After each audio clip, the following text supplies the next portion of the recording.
কোনো অবস্থাতেই যখনই ধর্ষণের ঘটনা ঘটছে সেটার বিচার হতে হবে, এবং বিচার হবার পর সেই বিচারটা মিডিয়াতে প্রচার হতে হবে। ধর্ষণের ঘটনা যখন ঘটে সেই ঘটনাগুলো আমরা মিডিয়াতে দেখি, কিন্তু যখন শাস্তি হয় সেগুলো মিডিয়াতে আসে না, এগুলো মিডিয়াতে আসতে হবে।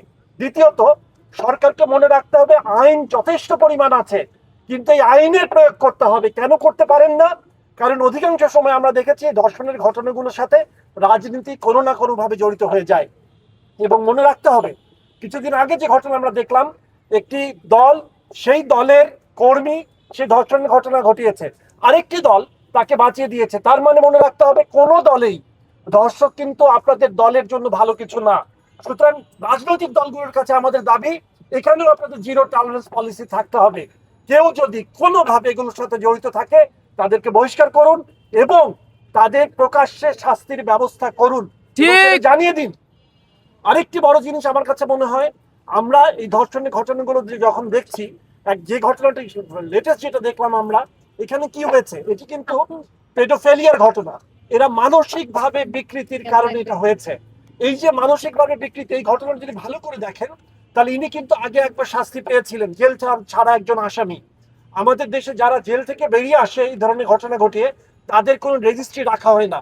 এবং আমরা যতটুকু পড়ালেখা করে জানি, এই ধরনের কাজ যারা একবার করেন তারা কিন্তু বারবার এটা করার চেষ্টা করেন। যদি রেজিস্ট্রি থাকতো, প্রপার কাউন্সিলিং থাকতো এবং সঠিকভাবে বিচার হতো, তাহলে আজকে আমাদের এই ছোট্ট মেয়েটিকে আমরা হারাতাম না। সুতরাং আমি মনে করি তাকে এই কষ্টটা বরণ করতে হতো না, তাকে এই পরিণতিটা বরণ করতে হতো না। এই দায় কিন্তু রাষ্ট্রের, এই দায় কিন্তু আমাদের, আমরা ব্যর্থ হয়েছি। আরেকটা বড় বিষয় আমার মনে হয়, আমরা গবেষণা করি, এই গবেষণার ফলাফলগুলো কখনোই কোথাওই পৌঁছানো যায় না। যারা রাষ্ট্রযন্ত্রে আজকে বসেছেন তাদেরকে অনুরোধ করব, আপনারা ধর্ষণ প্রতিরোধের জন্য একটা জাতীয় কমিশন গঠন করুন। সেই জাতীয় কমিশন ধর্ষণের ঘটনাগুলো মনিটর করবে, কেন ধর্ষণ হচ্ছে সেগুলো বোঝার চেষ্টা করবে। সেখানে একাডেমি থেকে লোক রাখুন। আমাদের যারা অ্যাক্টিভিজমে আছে, যারা বিভিন্ন এনজিওতে কাজ করছে, তাদেরকে নিয়ে নারী নির্যাতন প্রতিরোধের জন্য যদিও একটা জাতীয় কমিটি আছে, কিন্তু সেই কমিটির বাইরেও আলাদা করে ধর্ষণ প্রতিরোধের একটা কমিটি করুন। এটা কোনোভাবে কোনো অবস্থাতে একটা সভ্য দেশে চলতে পারে না, এটা চলতে দেয়া যাবে না। সেটার জন্য রাজপথে যেন মানুষকে নামতে না হয়, সেটার জন্য কতবার মানুষ রাজপথে নামবে সেই প্রশ্নটাও আমি এখানে রাখতে চাই।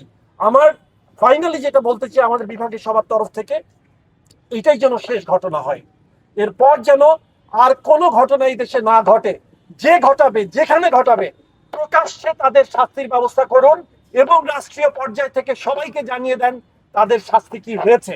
আর একটা কথা আমার যেটা মনে হয়, যখনই আমরা এখানে এসে দাঁড়াই, যখনই আমাদের মেয়েরা রাস্তায় নামেন, যখনই আমরা তাদেরকে দেখি, কোথাও না কোথাও কোনো না কোনো ভাবে আমরা দেখি ধর্ষণের ঘটনাগুলো কিংবা যেগুলো ভায়োলেন্সের ঘটনাগুলো ঘটে, সেগুলোতে পলিটিক্যাল পার্টির লোকজনই ডিরেক্টলি কিংবা ইনডিরেক্টলি ইনভলভ থাকে। পলিটিক্স সাধারণত আমরা কাদের কাছ থেকে আশা করি? যারা হচ্ছে দেশের প্রতি ডেডিকেটেড থাকবেন।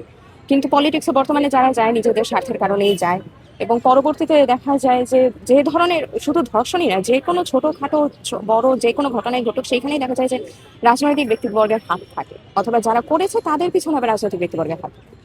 তো এটা অবশ্যই এলিমিনেট হওয়া দরকার।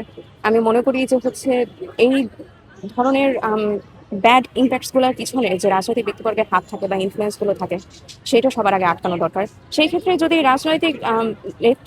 রাজনৈতিক দলগুলো যদি তাদের জায়গা থেকে ওই অ্যাকাউন্টেবিলিটির জায়গাটা পরিষ্কার করতে পারে, তাহলে আমি মনে করি যে এই ধরনের ঘটনা আর আসবে না, যে একটা রেপ অ্যাটেম্পট হলো এবং সেখানে হচ্ছে রাজনৈতিক ব্যক্তিবর্গের নাম পাওয়া।